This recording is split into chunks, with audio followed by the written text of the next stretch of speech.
नमस्कार साथियों, मेरा नाम है आर.के. सिंह। संस्कृति आईएएस के magazine summary and analysis series में आप सभी का स्वागत है।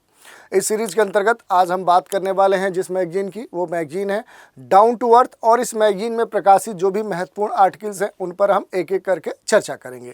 तो चलिए शुरुआत करते हैं, देखते हैं कि डाउन टू अर्थ में कौन सी महत्वपूर्ण आर्टिकल्स हैं जिनको हम आज इस एपिसोड में चर्चा करने वाले हैं, और इस आर्टिकल से जुड़े हुए जो भी अहम पहलू हैं उन पर भी हम बात करेंगे। तो देखिए, पहला आर्टिकल हम ले रहे हैं वनीकरण परियोजनाओं में निजी जो निवेश है उस पर जो नीति, इस शीर्षक से जो आर्टिकल प्रकाशित हुआ था उस पर हम बात करेंगे।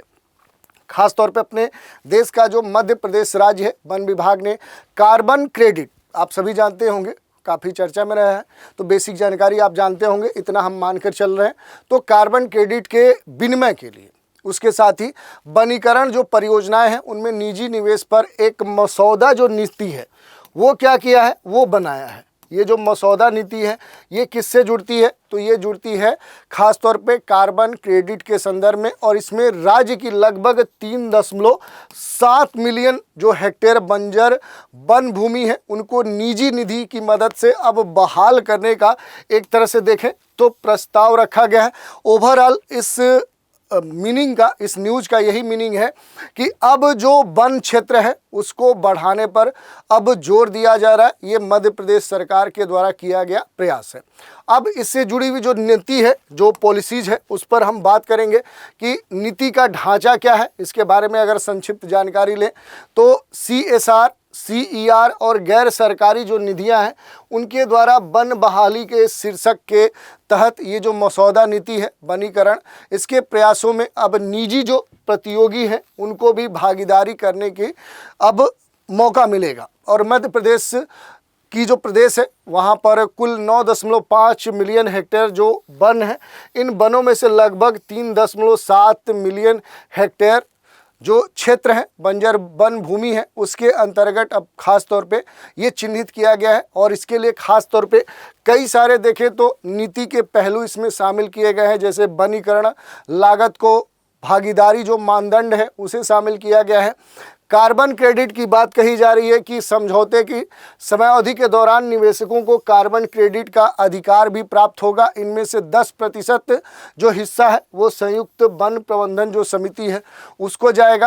कानूनों के अनुपालन की बात कही जा रही है कि इस नीति में वन संरक्षण अधिनियम 1980 है और अनुसूचित जनजाति और अन्य जो पारंपरिक वनवासी यानी वन अधिकार मान्यता जो अधिनियम 2006 है, इसके साथ ही मौजूदा जो कानून है उन कानूनों के जो अलग अलग कह सकते हैं कि क्लॉज हैं, जो उसमें उल्लेखित कानूनों का वर्णन है, उनका पालन करना अनिवार्य होगा। अब सबसे महत्वपूर्ण बात है कि इस तरह की जो पहल चलाई जा रही है इसके कौन से लाभ हो सकते हैं। तो सबसे पहला तो लाभ होगा वो पारिस्थितिकी बहाली की होगा, पारिस्थितिकी इनरिचमेंट होगा, क्योंकि इस पहल का जो उद्देश्य है वो जो बायोडाइवर्सिटी है उसको संरक्षित करना है। जो क्लाइमेट चेंज की स्थिति देखने को मिल रही है उस दिशा में काम करना है, और ख़ास तौर पे जो वन है, जो वन पारिस्थितिकी क्षेत्र है उसको और बहाल करना है। इसके अलावा देखिए आर्थिक अवसर की भी बात इसमें जोड़ी गई है, क्योंकि इस तरह की जो भी इनिशिएटिव है इससे क्या होता है कि जो लोकल कम्युनिटी है, जो क्षेत्रीय स्थानीय समुदाय है, उनको क्या मिलता है, रोजगार प्राप्त होता है, और इस कारण से वन आधारित जो भी आजीविका है उनसे वहाँ के आसपास के क्षेत्र के जो लोग हैं उनको खास तौर पे पर्याप्त लाभ प्राप्त होता है। तो ये भी एक महत्वपूर्ण कारण है। इसके अलावा देखेंगे तो इस कारण से कार्बन जो पृथक्करण है, तो ये जो नीति लाई गई है इस नीति ने हरित आवरण को बढ़ाकर वैश्विक जलवायु के जो भी लाभ है उन लाभों को समर्थन प्रदान किया है। कार्बन जो पृथक्करण है उसके जो प्रयास हैं उनको मजबूत किया है। निजी क्षेत्र की अगर भागीदारी की बात करें तो ये जो नीति है ये कारपोरेट सामाजिक जो उत्तरदायित्व है और जो कारपोरेट पर्यावरण उत्तरदायित्व है उसकी अवधारणा के द्वारा मिलने वाली जो भी निधियां हैं उनके योगदान को क्या करती है, प्रमोट करती है, प्रोत्साहित करती है, जिससे सार्वजनिक और निजी भागीदारी को क्या मिलता है, बढ़ावा मिलता है। लेकिन इस लाभ के अलावा देखें तो इन नीतियों के सामने कई सारी चुनौतियां हैं। जो सबसे महत्वपूर्ण चुनौती है वो तो भूमि स्वामित्व को लेकर है, लैंड ओनरशिप को लेकर है। जब तक निजी संस्थाओं को स्वामित्व के अधिकार प्राप्त नहीं हो जाते, राज्य के जो स्वामित्व है, राज्य के स्वामित्व वाले जो वन है, उन तक पहुंच प्रदान के लिए दीर्घकालिक जो लाभ हैं उनके बारे में हमेशा कंसर्न, हमेशा चिंताएं, हमेशा इस तरह की जो समस्याएं वो बनी रहेंगी। अगर सामुदायिक अधिकार की बात करें तो इस पहल की जो सफलता है, उस सफलता के लिए जो भी स्थानीय और जो स्वदेशी समुदाय हैं उनके अधिकारों की जो रक्षा है वो करना सबसे महत्वपूर्ण विषय हो जाता है। निगरानी और जवाबदेहिता की बात करें तो जो भी संसाधन है, इन संसाधनों के दुरुपयोग को रोकने और पर्यावरणीय जो मानक हैं, जो इन्वायरमेंटल जो स्टैंडर्ड हैं, उनको अनुपालन के स्तर पे सुनिश्चित करना सबसे प्रभावी इसमें समस्या है, चैलेंज है। और जो निगरानी तंत्र है, जो सुपरविजन एक तरह से पूरा इकोसिस्टम है, उसकी जो यहाँ पर उपस्थिति है, उसकी जो आवश्यकता है, वो भी एक बड़ा चैलेंज है। तो इस तरह से ये पूरा जो एपिसोड था, ये जो आर्टिकल था, इसके अलग अलग जो आयाम थे, इन पर हमने बात की। एक दूसरा आर्टिकल लेते हैं, उस पर भी चर्चा करते हैं। जैसे वन क्षेत्र की पहचान को अंतिम रूप देना, ये आर्टिकल है। इसमें खास तौर पे कहा जा रहा है कि जो भी सर्वोच्च न्यायालय है उसने वन संरक्षण जो अधिनियम 1980 है, इस अधिनियम को और अधिक प्रभावी ढंग से लागू करने के जो भी प्रयास हैं, जो एफर्ट्स हैं, उन एफर्ट्स के तहत सभी राज्यों और केंद्र शासित जो प्रदेश हैं, इन प्रदेशों को वन क्षेत्रों की जो पहचान है उसको अंतिम रूप देने के लिए 6 महीने का अंतिम जो चेतावनी है, एक तरह से देखें अलर्ट, वो जारी कर दिया। इस कारण से ये मुद्दा चर्चा में है और इसी कारण से इस डाउन टू अर्थ मैगजीन में इस आर्टिकल को प्रकाशित किया गया है। तो इसके बारे में जो बेसिक जानकारी है उनको हम थोड़ा थोड़ा यहाँ पर रेखांकित करते हुए आगे बढ़ेंगे। संबंधित जो दिशा निर्देश है उसके बारे में देखिए। जो भी सर्वोच्च न्यायालय है उसके आदेश में प्रत्येक राज्य और केंद्र शासित जो प्रदेश हैं उसमें अवर्गीकृत जो सामुदायिक वन क्षेत्र हैं उनके साथ ही वन भूमि को रिकॉर्ड की पहचान करने और उन्हें संगठित करने के लिए जो भी विशेषज्ञ समिति है उसका गठन इसमें शामिल किया गया है। इन समितियों को जो वन संरक्षण संवर्धन जो अधिनियम 2023 है उसके प्रावधानों का पालन करना सबसे महत्वपूर्ण है, जो वन संसाधनों के संरक्षण और सतत प्रबंधन पर क्या करता है, बात करता है। ये जो अब तक दिशा निर्देश दिए गए हैं, ये मुख्य जो भी सचिव और प्रशासक हैं उनको समय पर अनुपालन सुनिश्चित करने के लिए दिए गए हैं और इसके लिए वो जिम्मेदार भी हैं। 6 महीने की समय सीमा का पालन न करने पर कानूनी परिणाम भी उन्हें भुगतने पड़ सकते हैं। और ये जो निर्देश है ये पर्यावरण संरक्षण के लिए जो भी न्यायालय है उसकी प्रतिबद्धता को दर्शाता है। इस आदेश के पीछे आखिर महत्व क्या है, तो देखिए इससे क्या होगा कि पर्यावरण संरक्षण होगा।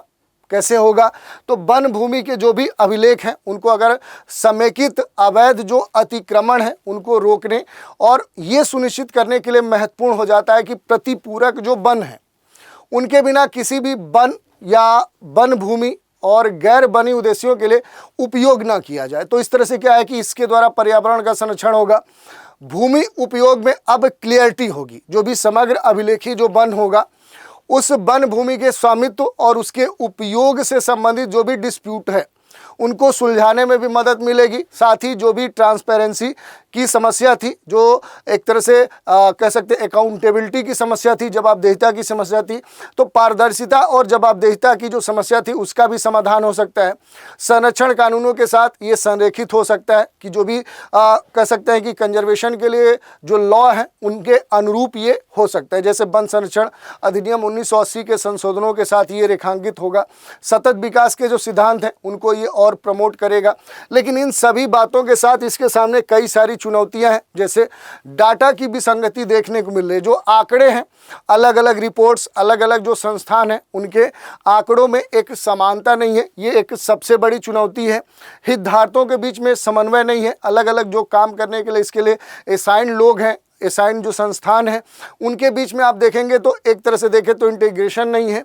आपस में जो भी कह सकते हैं कि डेटाज हैं उनको लेकर आपस में, या जो भी जानकारियां हैं, जो कह सकते हैं प्रगति है, उसको लेकर अब तक कोई भी आपसी सहयोग देखने की कमी यहाँ पर देखने को मिली है। समय की पाबंदी का अभाव देखने को मिला है। न्यायालय की अपेक्षाओं को पूरा करने के लिए 6 महीने की जो समय सीमा है उसके भीतर त्वरित कार्रवाई और कुशल जो संसाधन आवंटन है उसकी आवश्यकता है, लेकिन अभी भी इसका अभाव देखने को मिल रहा है। तो इस तरह से हमने देख लिया, ये जो आर्टिकल प्रकाशित हुआ था इसके अलग अलग जो आयाम थे उन पर हमने बात कर लिया। एक और बड़ा महत्वपूर्ण आर्टिकल है, भारत में वाटर क्राइसिस, जल संकट की बात कही जा रही है, और ये खास तौर पे जो वर्ल्ड इकोनॉमिक फोरम है, जो विश्व आर्थिक मंच है, इसकी एक वैश्विक जोखिम रिपोर्ट आई है। कौन सी? वैश्विक जोखिम रिपोर्ट। और ये किस वर्ष के लिए रिपोर्ट आई है? तो ये 2025 के लिए रिपोर्ट आई है वर्ल्ड इकोनॉमिक फोरम का, और ये रिपोर्ट कहती है कि 2 वर्षों में भारत एवं दुनिया भर में जल संकट, जो वाटर क्राइसिस है, वो सबसे बड़ा पर्यावरणीय जोखिम बनकर उभरेगा।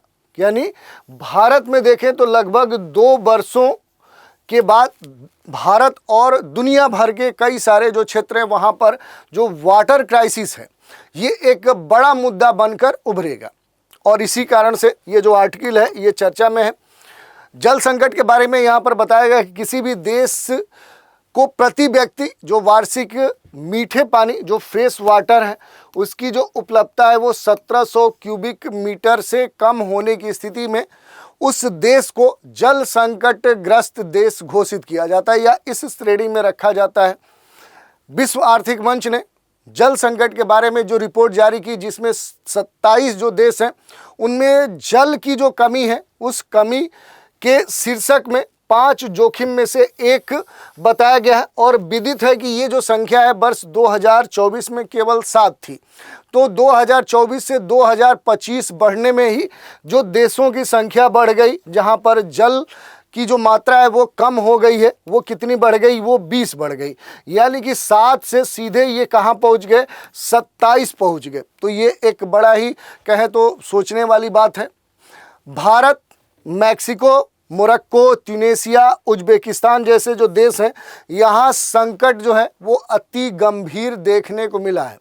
भारत दुनिया भर में प्रति व्यक्ति जो जल उपलब्धता है उसके मामले में क्या है कि काफ़ी पीछे पाया गया है, और इसी कारण से ये समस्या गंभीर होते जा रही है। भारत में जो जल उपलब्धता है उसमें अगर गिरावट के आंकड़ों की बात करें तो भारत का जो जल संसाधन सूचना प्रणाली है उस प्रणाली के अनुसार 1950 से 2024 के बीच में प्रति व्यक्ति जो सतही जल है उसकी जो उपलब्धता है उस जल में भी गिरावट दर्ज की गई है, और ये थोड़ी बहुत गिरावट दर्ज नहीं की गई है। ये जो सतही जल है ये 73% की गिरावट दर्ज की गई है। यदि तत्काल सुधारात्मक जो भी उपाय हैं वो लागू नहीं किए गए तो भारत जल दुर्लभ श्रेणी में आ जा सकता है, और इस स्थिति में प्रति व्यक्ति जो कहा जा रहा है कि जल की उपलब्धता है वो प्रति वर्ष 1000 मीटर से भी कम हो जाती है। तो इस तरह की बातें यहाँ पर कही गई हैं। भारत की जो जल चुनौतियाँ हैं उनकी अगर बात करें तो जो महत्वपूर्ण है, जैसे संसाधनों का अत्यधिक दोहन किया गया है। भारत दुनिया में सबसे अधिक भूजल निष्कर्षणकर्ताओं में से एक है। सबसे अधिक जो ग्राउंड वाटर है उसको यूज करने वाले देशों में से है। जहाँ तक लगभग देखें तो 90% जो ग्राउंड वाटर है उसका जो उपयोग है वो सिंचाई के लिए किया जाता है, और इसी कारण से पंजाब, उत्तर प्रदेश, राजस्थान, गुजरात ऐसे कई सारे राज्य हैं जहाँ पर जो जल की स्थिति है, जो ग्राउंड वाटर की स्थिति है वो काफ़ी चिंताजनक है। इसमें सबसे महत्वपूर्ण भूमिका क्या है कि भारत में जहाँ एक तरफ आप देखेंगे कि जितना जल निकाला जा रहा है उससे कम मात्रा में क्या हो रहा है? स्टोरिंग हो रहा है, जिस पर हमने पहले बात कर चुकी है हम लोगों ने। तो इस कारण से भी देखें तो ये जो समस्या है ये काफ़ी गंभीर हो चुकी है। तो जितनी इकाई जल ग्राउंड वाटर निकाला जा रहा है तो जो स्टोरिंग हो रहा है, जो ग्राउंड वाटर में फिर से एक तरह से देखें कि जल का संचयन हो रहा है, उसकी मात्रा काफ़ी कम है। यही नहीं, जलवायु जो परिवर्तन है, जो क्लाइमेट चेंज है, इसका जो प्रभाव है अब पिछले वर्षों की तुलना में काफ़ी तेज़ी से देखने को मिल रहा है। अनियमित जो मानसून एक प्रतिरूप देखने को मिल रहा है, बढ़ते हुए तापमान के कारण देखें तो जल की जो मात्रा है वो प्रभावित हो रही है और इस कारण से सतही और जो भूजल है दोनों की जो उपलब्धता है वो प्रभावित हो रही है। यही नहीं, जो अर्बनाइजेशन है, जो शहरीकरण है और जो औद्योगिकीकरण है, जो इंडस्ट्रियलाइजेशन है, ये तेज़ी से बढ़े हैं और शहरी विकास और औद्योगिकीकरण होने के कारण जो जल की मांग है वो भी काफ़ी तेज़ी से बढ़ी है और जल संसाधनों पर इस कारण से जो दबाव है वो बढ़ गया है, जिससे जल आवंटन को लेकर विवाद भी सामने देखने को मिल रहे हैं। जो पॉल्यूशन है ये भी एक बड़ा मुद्दा है, जो भी औद्योगिक जो वेस्ट है, इंडस्ट्रियल जो वेस्ट है, कृषि जो अपवाह है और अनुपचारित जो सीवेज है उसके द्वारा नदी और भूजल जो प्रदूषण है, इस कारण से जो स्वच्छ जल की उपलब्धता है वो पहले की तुलना में काफ़ी कम हो चुका है। तो इस तरह की जो भी चुनौतियां हैं, जो भी समस्याएं हैं वो भारत में जल के सामने है। अब जल संकट की समस्या के कारण समाधान क्या हो सकते हैं उन पर थोड़ा सा बात करें तो सबसे पहला जो समाधान हो सकता है वो हो सकता है सतत जल का प्रबंधन करना, मैनेजमेंट करना।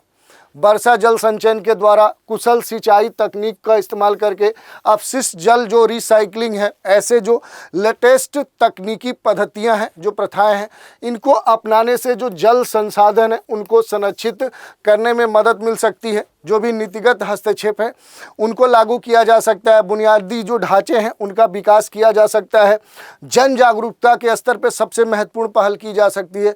जो भी जल संरक्षण है, संधारणी जो भी प्रथाएं हैं उनके महत्व के बारे में जो भी लोकल कम्युनिटी है जहां पर इस तरह की समस्याएं अब काफ़ी तेज़ी से उभर कर आ रही है तो उनके बारे में उन्हें अवेयर किया जा सकता है, शिक्षित किया जा सकता है। सामूहिक जो कार्रवाई है उसको बढ़ावा दिया जा सकता है। इसके अलावा जो भी आपूर्ति है और जो मांग है उसमें जो अंतर है, उस अंतर के समाधान के लिए जल का जो भंडारण है, जो उपचार है, जो वितरण है, ऐसे प्रणालियों को कहीं ना कहीं सुधारा जा सकता है। तो इस तरह के जो प्रयास हैं वो करना सबसे महत्वपूर्ण हो जाता है और भारत में इस तरह की जो जल संकट की स्थिति है उसके समाधान के लिए ये प्रयास किए जा सकते हैं। तो ये आर्टिकल हमने देखा। एक और आर्टिकल है महिलाओं के लिए समय उपयोग सर्वेक्षण। थोड़ा सा इसके बारे में देखें क्योंकि हाल ही में समय उपयोग जो सर्वेक्षण है, ये नाम है समय उपयोग सर्वेक्षण।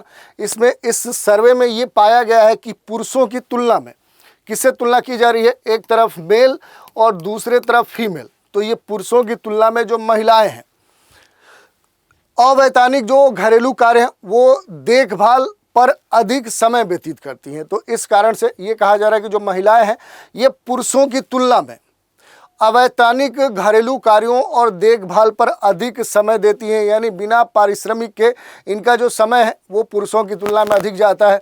इसी पर आधारित ये आर्टिकल है। ये कहीं न कहीं देखेंगे तो एक तरह से महिलाओं पर फोकस आर्टिकल है जिसमें कहा गया है कि समय की जो कमी है, इस अवधारणा की जो असमानता है, इसके एक महत्वपूर्ण किंतु प्राय अनदेखा कर दिए जाने वाले उस आयाम पर प्रकाश डालती है जिसके अंतर्गत व्यक्ति अपना जो समय है वो भुगतान किए गए कार्यों, अवैतनिक जो घरेलू जिम्मेदारियां हैं और जो व्यक्तिगत स्वास्थ्य है उसके बीच में आवंटित करता है।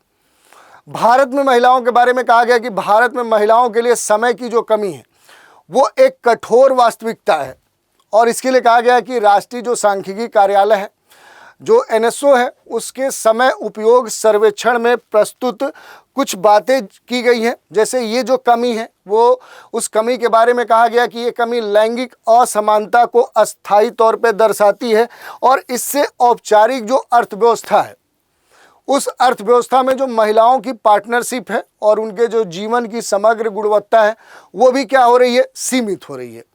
क्यों है समय की कमी, इस पर बात रखी गई है कि ये जो कमी है भुगतान किए गए जो अवैतनिक दोनों तरह के कार्य हैं वो अत्यधिक बोझ के कारण विवेकाधीन जो समय है उस कमी को संदर्भित करता है कि जो महिलाएं हैं कुछ तो ऐसा उनका समय व्यतीत होता है जिसके लिए उन्हें कोई वेतन मिलता है, कुछ ऐसा होता है जिसके लिए उन्हें कोई वेतन नहीं मिलता है। और महिलाओं के लिए समय की जो कमी है उसका जो मीनिंग है वो है अवैतनिक घरेलू कार्य और घर के लोगों की देखभाल पर अत्यधिक समय व्यतीत करने से है। जिससे व्यक्तिगत जो विकास है, उनके लिए जो अवकाश है, आय, जो उत्पादक गतिविधियां हैं, उनके लिए बहुत कम समय बचता है। तो ये बात सही है, भारत में अधिकांश जो महिलाएं हैं वो घर परिवार में इंगेज हैं। व्यक्तिगत विकास की बात करें, उनके अवकाश की बात करें, कोई अन्य उत्पादक अगर वो कार्य करें, इसके लिए उनके पास परिवार या जो भी जिम्मेदारियां, उनके बाद कोई समय ही नहीं बचता है।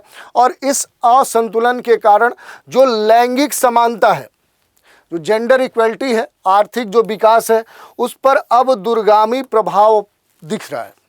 अब बात कर ले समय जो उपयोग सर्वेक्षण है, उससे क्या मुख्य निष्कर्ष दिए गए हैं। तो देखिए, अवैतनिक जो घरेलू काम है, इस बारे में कहा गया है, और देखभाल की जो जिम्मेदारियां हैं उसकी बात कही गई है। वेतनभोगी जो रोजगार है उस पर बात की गई है। आर्थिक जो भागीदारी है उस पर प्रभाव की बात की गई है। तो देखिए, एक एक करके थोड़ा थोड़ा सब पे हम समझने का प्रयास करते हैं।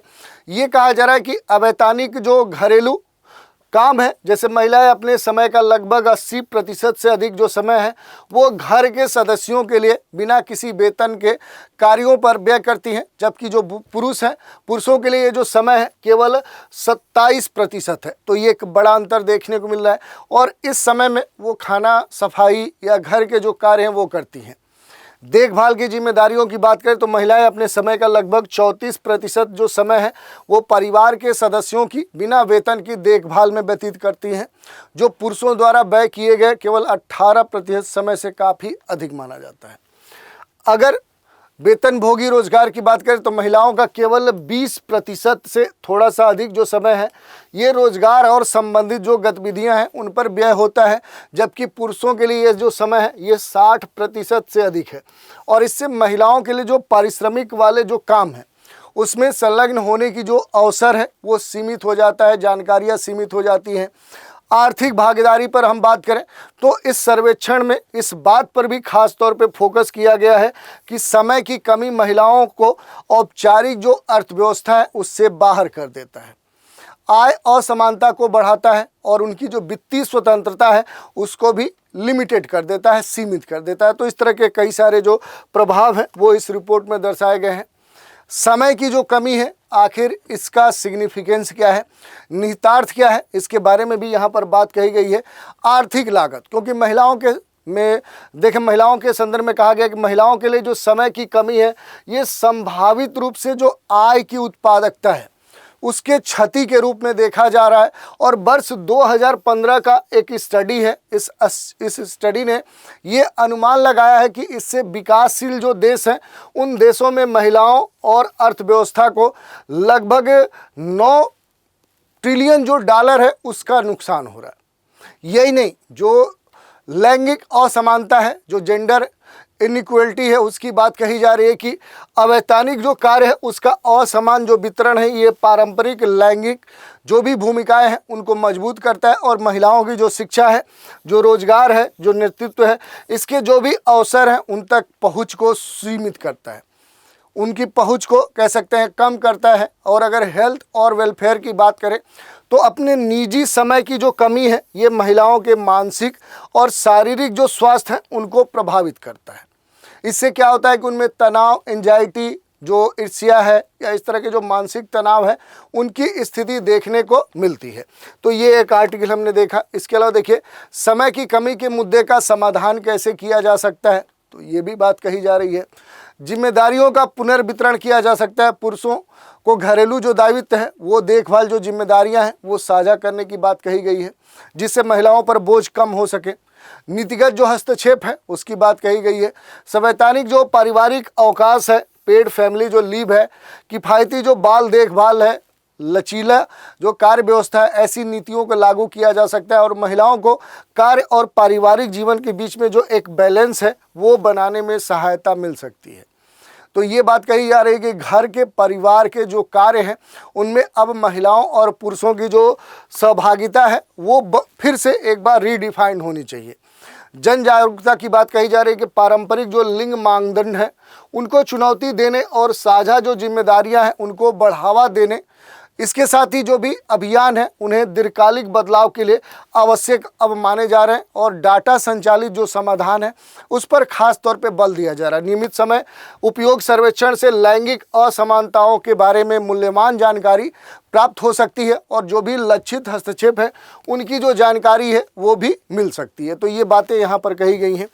एक और आर्टिकल यहाँ पर दिया गया है, यमुना रेत खनन और नदी तल का जो कटाव हो रहा है इसके बारे में बेसिक जानकारी दी गई है। और ये जो जानकारी है ये उत्तराखंड का देहरादून जिला है, वहाँ पर यमुना में रेत खनन हो रहा है, ये तेज़ी से हो रहा है। और कभी स्वदेशी जो समुदाय है उनका जो आवास था यहाँ पर अब तेज़ी से खनन होने से ये जो स्थान है वर्ष 2022 में नदी पर 120 मेगावाट का जो 82 जल विद्युत परियोजना है उसके कारण देखें तो अब ये पूरा जो क्षेत्र है पानी में अब जलमग्न हो चुका है, डूब चुका है। अनियंत्रित रेत खनन और नदी जल के कटाव के कारण देखें तो यमुना नदी जो है ये गंभीर पर्यावरणीय जो समस्याएं हैं उनसे जूझ रही है। अब तक इस तरह की जो भी गतिविधियां यहाँ पर देखने को मिली है इससे केवल नदी का जो पारिस्थितिकी तंत्र है, जो पूरा इकोसिस्टम है रिवर, वो उसका जो संतुलन है वो पूरी तरह से असंतुलित हो गया, बल्कि नदी पर जो भी निर्भर समुदाय थे, जो वहाँ अन्य कह सकते हैं इकोसिस्टम थे, उनके सामने भी एक तरह से चुनौतियाँ देखने को मिल रही हैं, उनके सामने खतरा उत्पन्न हो गया है। रेत खनन के अगर प्रभाव की बात करें तो इसके कई सारे प्रभाव यहाँ पर देखने को मिल सकते हैं। ये सीधे प्रश्न भी आपसे पूछ लेता है कि रेत खनन के कौन से प्रभाव होते हैं। तो देखिए कुछ महत्वपूर्ण प्रभावों की चर्चा करते हैं, जैसे पारिस्थितिकी जो क्षरण है, इकोलॉजिकल जो डिग्रेडेशन है उसकी संभावना बढ़ जाती है। नदी तल से रेत निकालने से जली जो पौधे हैं, जो जानवर हैं, उनके लिए जो प्राकृतिक आवास है वो पूरी तरह से नष्ट हो जाता है और इस कारण से जो खाद्य श्रृंखला है, जो फूड चेन होती है, वो पूरी तरह से डिस्टर्ब हो जाती है और इस कारण से कई सारे जो जली जीव हैं, जैसे मछलियां हैं, अन्य दूसरे जो जली जीव हैं, उनकी विभिन्न जो प्रजातियां हैं उनकी कमी देखने को मिलती है, जिससे जो जैव विविधता है वो क्या होती है, वो भी प्रभावित होती है। दूसरा प्रभाव देखिए, नदी तल का कटाव तेजी से होता है। अत्यधिक अगर रेत खनन हुआ तो इससे नदी का जो सबसे नीचे का जो फ्लोर होता है, जो तल होता है, उसका जो कटाव है वो काफ़ी तेज़ी से बढ़ जाता है, जिससे नदी अपना क्या करती है, जो मार्ग है, जो मूल मार्ग होती है, उसे बदल लेती है और इस कारण से जो उपजाऊ कृषि भूमि है उसका कहीं ना कहीं नुकसान होता है। इस क्षति की और पुलों और ख़ास तौर पे जो सड़कें हैं, ऐसे जो बुनियादी ढांचे हैं, जो इंफ्रास्ट्रक्चर है, वो भी कहीं ना कहीं तबाह होता है और इस कारण से जो सरकार के ऊपर जो अतिरिक्त व्यय है उसका बोझ भी बढ़ता है।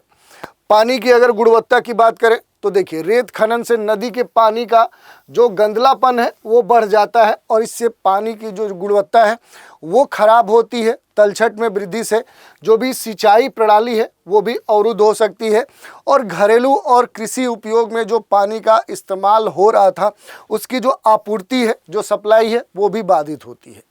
फ्लड की बात करें कि इस तरह का जो भी रेत खनन है, इस कारण से रेत को निकालने से नदी का जो प्राकृतिक बाढ़ का मैदान है वो डिस्टर्ब हो जाता है और इससे बाढ़ के पानी को सोखने की जो नदी की क्षमता होती है वो क्या होती है, वो प्रभावित होती है और इससे आसपास के जो इलाके हैं वहाँ पर जो फ्लड आने की जो संभावना है वो भी बढ़ जाती है और इस कारण से उन क्षेत्रों में जान माल के लिए खतरा की जो स्थिति है वो उत्पन्न हो जाती है। तो ये सारे प्रभाव देखने को मिलते हैं। इसके अलावा भी सामाजिक और जो आर्थिक परिणाम है उनकी हम बात करें तो जो रेत खनन होता है इससे आजीविका प्रभावित होती है, स्वास्थ्य जोखिम उत्पन्न हो जाते हैं, अवैध गतिविधियाँ बढ़ जाती हैं। तो देखिए, कई सारे जो समुदाय होते हैं वो मत्स्य या कृषि के अलावा देखें तो किसी अन्य जीविका के लिए किसी नदी पर निर्भर होते हैं और नदी के पारिस्थितिकी तंत्र के क्षरण से उनकी जो आजीविका है, उनकी जो आय है, जो जीवन निर्वहन के लिए जो एक विकल्प है, उसके सामने खतरा उत्पन्न हो जाता है। स्वास्थ्य के लिए भी जोखिम उत्पन्न होता है क्योंकि नदी का जो पानी है इसकी बढ़ती हुई जो गंदगी है, जो प्रदूषण है, उससे समुदायों के लिए स्वास्थ्य संबंधित जो भी खतरे हैं वो भी उत्पन्न हो जाते हैं। पीने के पानी और स्वच्छता के लिए जो नदियां हैं वो उस पर बहुत सारे जो समुदाय हैं, बहुत सारे जो स्थानीय जो वहाँ के क्षेत्रीय लोग होते हैं वो उस पर निर्भर होते हैं। अवैध गतिविधियां बढ़ती हैं क्योंकि गैर कानूनी जो रेत खनन है ये प्राय अवैध गतिविधियों से संबंधित होता है और इस कारण से क्या होता है कि जो करप्शन है, जो श्रम का शोषण है, ऐसे कई सारे जो क्राइम्स हैं उनकी जो मात्रा है वो बढ़ जाती है और अवैध खनन कार्यों में शामिल श्रमिकों को असुरक्षित जो कार्य स्थितियां हैं, जो न्यूनतम वेतन है, उसका भी सामना करना पड़ता है। तो इस तरह के बहुत सारे जो प्रभाव हैं, जो परिणाम हैं, वो रेत खनन के देखने को मिल सकते हैं। अब इस तरह के जो जोखिम है, जो प्रभाव हैं, जो दुष्परिणाम हैं, इन प्रभावों को कम करने के पीछे क्या प्रयास किए जा सकते हैं? तो देखिए, विनियमन और प्रवर्तन पर खास तौर पे ध्यान दिया जा सकता है। जैसे अवैध रेत खनन से जुड़ी जो भी गतिविधियां हैं उन पर अंकुश लगाने के लिए जो भी विनियमन है, जो प्रवर्तन तंत्र है, उसको पहले से और मजबूत किया जा सकता है और इससे खनन स्थलों की नियमित जो निगरानी है और उल्लंघन के लिए जो भी दंड है उसका प्रावधान किया जा सकता है। खासतौर पे इस प्रावधान को व्यवहारिक स्तर पे जब लागू किया जाएगा तो ये और प्रभावी हो सकती हैं। संधानी जो खनन अभ्यास है उसको महत्व दिया जा सकता है कि बिना सोचे समझे पर्यावरण पर क्या खतरा हो रहा है, स्थानीय लोगों के ऊपर क्या खतरा हो रहा है, जलीय जीवों या इकोसिस्टम पे, इकोलॉजी पर क्या प्रभाव पड़ रहा है, उस पर बिना ध्यान दिए जो खनन हो रहा है उसके बजाय संधानी जो खनन है उसको महत्व दिया जा सकता है।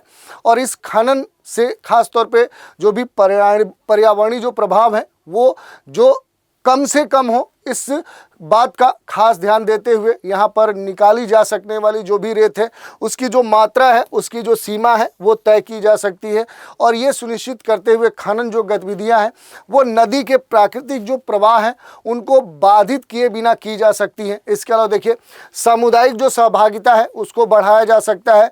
पुनर्द्वार हेतु कई सारी परियोजनाओं को संचालित किया जा सकता है। तो इस तरह के कई सारे जो प्रयास हैं वो भी किए जा सकते हैं। तो ये आर्टिकल हमने देखा। इसके अलावा एक और आर्टिकल है जैव विविधता रिसाव। ये भी बड़ा महत्वपूर्ण है क्योंकि साइंस जो जर्नल है इसमें प्रकाशित हाल का ही एक रिपोर्ट आया जिसमें कहा गया कि दुनिया के जो धनी देश हैं उन धनी देशों के संरक्षण प्रयासों के अनापेक्षित परिणामों के बारे में चिंता जताई गई है, जो अनजाने में अन्य देशों में जैव विविधता की क्षति में वृद्धि कर सकते हैं। इस बिंदु पर यह भी प्रकाश डाला गया कि किस प्रकार जो धनी देश हैं, धनी देशों में स्थानीय संरक्षण लाभ के परिणाम स्वरूप जो वैश्विक जैव विविधता है उसको निवल हानि हो सकती है, नेट हार्म हो सकता है। इस पर खास तौर पे बात की गई है। थोड़ा सा इसके बारे में हम देखेंगे। जैसे जैव विविधता और रिसाव की बात कर लेते हैं। जो बायोडाइवर्सिटी जो लीकेज है इसके बारे में थोड़ा सा हम जानने का प्रयास करते हैं।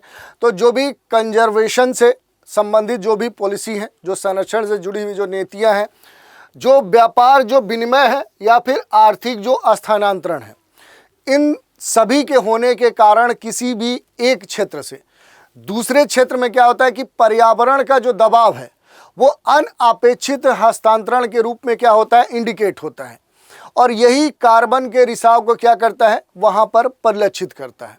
जहाँ एक देश में बात करें तो जो कठोर उत्सर्जन नियंत्रण है, उस नियंत्रण के कारण जो भी प्रदूषणकारी जो उद्योग हैं, जो उद्योग क्या करते हैं, पॉल्यूशन उत्पन्न करते हैं, उनको निम्न विनियमित वाले क्षेत्रों की ओर क्या कर दिया जाता है, शिफ्ट कर दिया जाता है, उनका स्थानांतरण किया जाता है।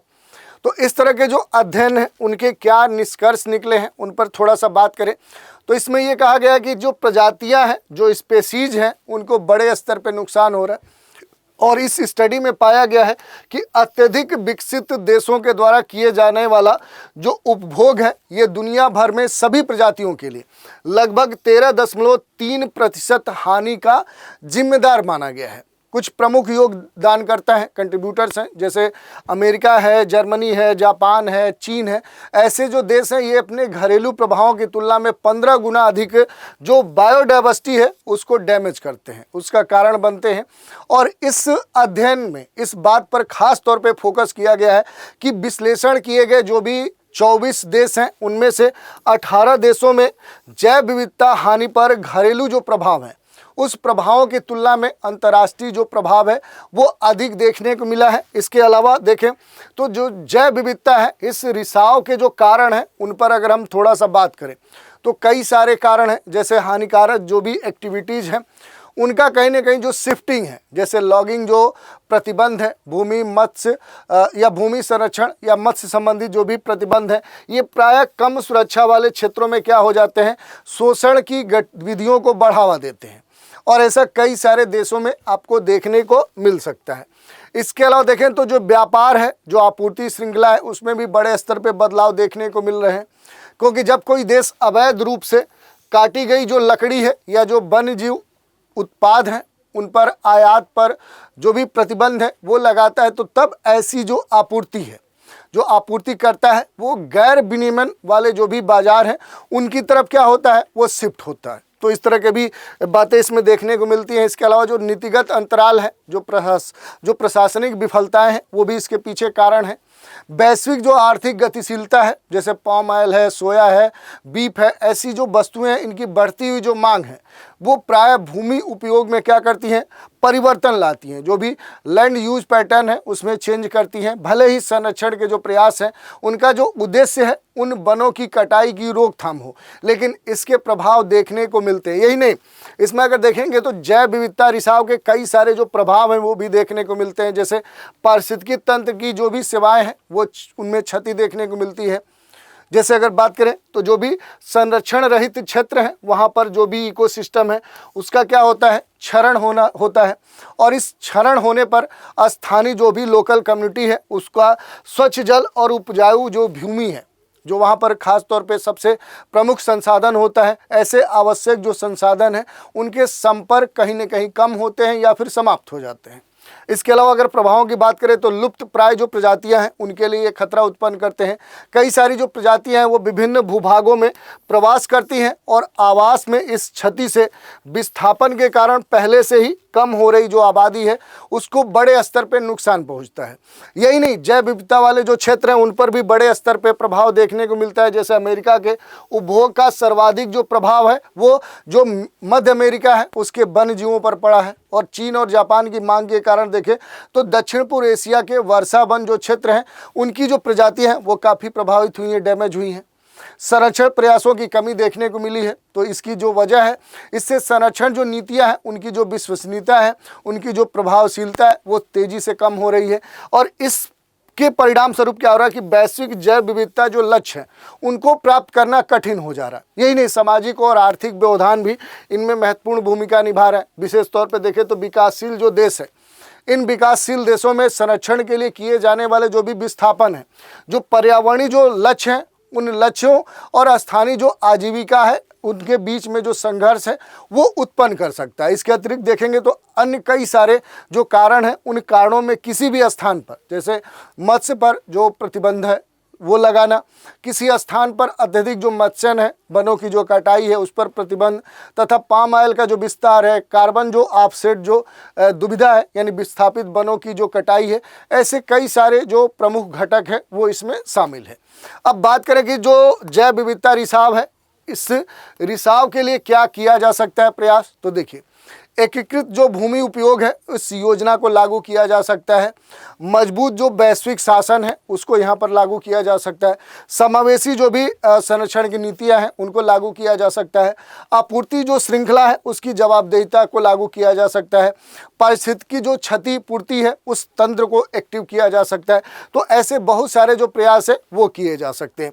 तो एक एक करके थोड़ा थोड़ा बात करें। जैसे एकीकृत जो भूमि उपयोग है, इस योजना को अगर हम लागू करते हैं तो इसका समाधान किया जा सकता है। जो भी हानिकारक गतिविधियां हैं उनको समाप्त करने के लिए पूरे क्षेत्र में जो भी संरक्षण के प्रयास है उनको व्यवस्थित लागू किया जाए। मजबूत जो वैश्विक शासन है उसको निर्मित करने पर खास तौर पे जोर दिया जाए। समावेशी जो संरक्षण नीतियां हैं, स्थानीय जो भी समुदाय हैं, स्वदेशी जो समूह हैं, उनको शामिल करते हुए ऐसे समाधान तैयार करना है जो संरक्षण और आजीविका के बीच में एक बैलेंस बना सके। आपूर्ति जो श्रृंखला है उसके लिए जो जवाबदेहिता है ये भी एक बड़ा ही महत्वपूर्ण पहलू है, क्योंकि सही तरीके से की गई जो भी सोर्सिंग है और जो प्रमाणन जो योजनाएं हैं, जैसे इमारती लकड़ी के लिए FSC, पाम ऑयल के लिए जो RSPO है उसको बढ़ावा दिया जा सकता है। पारिस्थितिकी जो क्षतिपूर्ति है उसके तंत्र को और विकसित किया जा सकता है। और ये जो ध्यान है, ये ध्यान रखने की जो संरक्षण है, इसके प्रयासों को अनजाने में जो पर्यावरणीय क्षति हो वो नहीं होने देना, ऐसे कुछ महत्वपूर्ण जो प्रयास है वो किए जा सकते हैं। तो ये महत्वपूर्ण रूप से जो हमने यहाँ पर बात की कि कैसे जैव विविधता जो रिसाव है उसके समाधान के लिए कौन से प्रयास किए जा सकते हैं।